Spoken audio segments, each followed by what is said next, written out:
What's going on, guys? Briar Rabbit here. Today I've got a really quick video about update 1.2.0.3.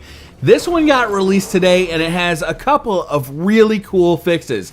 The first one I find to be particularly impressive. So if you don't know, over the last week or so, a new glitch was found. Basically, if you paired a helmet that had the Ashes to Assets perk and the Claws of Ahamkara together, then used the Swarm Grenade on your Gunslinger, you could get super energy very, very quickly. This became a real problem in the Trials of Osiris this weekend. Once this patch was widely known, it was widely abused.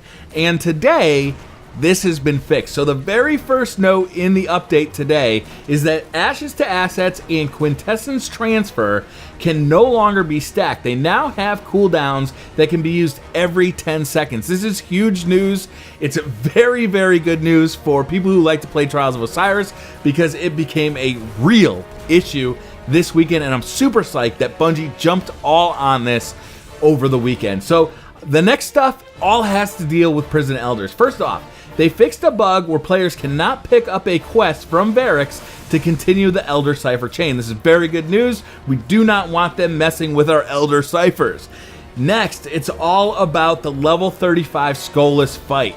Burn skulls are now replaced by non-elemental skulls. Now this is specific for level 35 Skolas. There will be no Void Burn, Arc Burn, or Solar Burn during this fight. Those are actually going to get replaced by other types of burns. And this is great news because depending on the type of burn and the type of week it was, those burns could really be a problem. Arc Burn in particular made that fight very, very difficult because so many of the enemies are doing arc damage with tracking bullets, so it became very hard to stay alive, especially because all of those enemies are level 35 and we're level 34. Solar damage, also an issue, especially with the rushing captains. Those captains could come in running, shooting while they're running, and just burn you down before you even had a chance to react.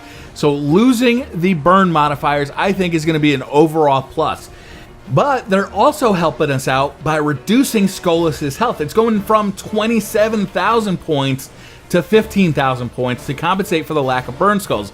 Overall, I think this is going to make for a much more fun Skolas fight. Instead of just using the sniper rifle burn method or the Galahorn burn method, we're actually going to be able to do this fight as it was intended to be played, which frankly is a lot of fun. The 1 week where we saw Void Burn, a lot of players were able to experience this fight and it was a lot of fun. So I'm really glad to see this.